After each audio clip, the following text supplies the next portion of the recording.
अस्सलाम वालेकुम दोस्तों, उम्मीद है सब आप लोग खैरियत से होंगे। तो ईरान अमेरिका जंग जैसे हम सबको पता है कि पिछले कई अरसे से जारी है अभी तक। तो ये रुकने का नाम नहीं ले रहे। पूरी आलमी मईशत इस वक्त तबाह हुई पड़ी हुई है, वो चाहे पाकिस्तान हो, चाहे इसकी नेबरिंग कंट्रीज़ हो, या फिर ईरान की नेबरिंग कंट्रीज़ हो, या फिर अमेरिका ख़ुद इतना ज़्यादा उससे सफ़र कर रहा है। दरअसल ये है क्या चीज़ जो अभी तक सॉल्व नहीं हो पा रही।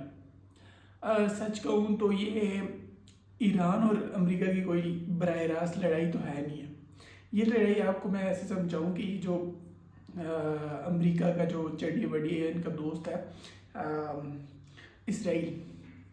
इसराइल ने वो जो बना हुआ बदमाश बना हुआ है इनका अमेरिका का, उसने कोई मुल्क नहीं छोड़ा। उनका जो एक विजन है, विजन तो नहीं कहूँगा मैं ये कहूँगा कि वो बहुत गंदी सोच है जो उनकी, कि वो एक क्या करेंगे जी, ग्रेटर इसराइल बनाएंगे। ग्रेटर इसराइल भला क्या है कि वो अपनी नेबरिंग कंट्रीज़ में जितनी भी अरब कंट्रीज़ आ रही हैं उनको वो क्या करेगा, अपने एक मतलब कि अपनी रियासत में उनको लाना चाह रहा है और एक बड़ी रियासत बनाना चाह रहा है, इसको वो ग्रेटर इसराइल कहते हैं।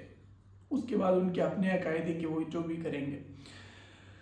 तो इनकी जो जंग है, अमेरिका शायद अपना नुकसान देखता है, समझ भी आती है उसको कि यार हमारा नुकसान हो रहा है। उनके अमेरिका के जो हमारे पास है सेनेटर्स, उनसे क्वेश्चन करते हैं ट्रम्प से कि भाई किधर जा रहा है हमारा पैसा, किधर लग रही है ये सारा हमारा जो बजट वगैरह। लेकिन जो है ना वो इसराइल का नेता नहीं हुआ, वो बिल्कुल इसको ये कहते हैं ना कि एक अंधा कर दिया, उसको कुछ नज़र नहीं आ रहा। ट्रम्प को उसने ऐसी कोई वो पढ़ाई भी है, पट्टी कह लें जो भी है, तो वो रुकने का नाम नहीं ले रहा। तो अब मसला ये है कि जब ईरान और अमेरिका मतलब कि एक टेबल में बैठना चाहते हैं, लेकिन पीछे से इसराइल कोई साजिश कर देता है कि होगा क्या, एट द एंड जाके हमने तो ग्रेटर इसराइल बनाना है, अगर इन दोनों की डील होगी तो हम उनका तो वो सारा मकसद ही, सारा जो प्लान है वो सारा ख़राब हो जाएगा। वो इस मतलब के माइंडसेट में कि यार ईरान को पहले साइड कर देते हैं, ईरान साइड हुआ फिर तो कोई बचा ही ना, फिर टेंशन ही ना बची। तो अब ये है कि जैसे ही अभी देखिए अभी माहिदा हुआ इनके दरमियान, पाकिस्तान और उसके दरमियान, तो एट दिन जाके वो नाकाम ही होता दिखाई दिया। एट दिन अभी अमेरिका ने दोबारा से हमले स्टार्ट करना शुरू कर दिए। तो इसराइल इस अमन को जो है ना वो किसी सूरत नहीं देख सकता। हालांकि जो देखा जाए जंग जो लड़ी है ये सिर्फ नहीं है कि अमेरिका उधर आके बैठना चाह रहा है, लेकिन जो ईरान ने बहादुरी दिखाई है वो काबिल-ए-दीद है। अच्छा, ईरान ने अमेरिका की हर उस पॉइंट को टारगेट किया है जिसको उनको लगता था कि यार ऐसे नहीं हो पाएगा। जैसे मैं आपको बताऊं कि उनका जो उन्होंने अपना अब्राहम लिंकन, उनका जो बेरी बेड़ा है सबसे बड़ा दुनिया का, उसको कहते हैं, उसके ऊपर अच्छी खासी वो क्या कहते हैं फ्लीट्स पड़े होते हैं, जहाज़ होते हैं, हवाई जहाज़ होते हैं ढेर सारे, F-35, F-22 रैप्टर और F-16 सारे हर टाइम उसके ऊपर होते हैं। उसके करीब ऊपर से रडार लगे हुए और एंटी मिसाइल शिप्स वगैरह उसके साथ इर्द गिर्द सारी घूमती है।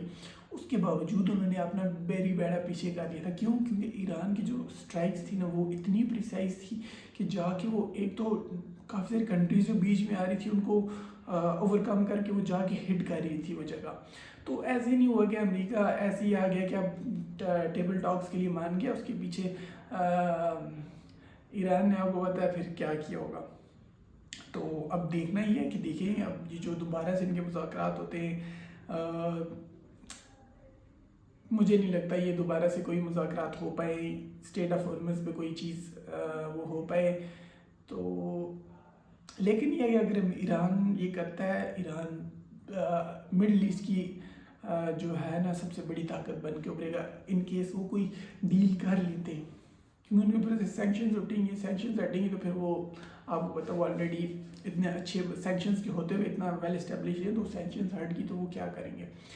अच्छा, तो अभी ये है कि आपकी राय क्या है कि अमेरिका को क्या करना चाहिए, ईरान क्या स्टेप्स ले सकता है इस खित्ते में अमन के लिए। तो अपनी राय ज़रूर दीजिएगा कमेंट्स में।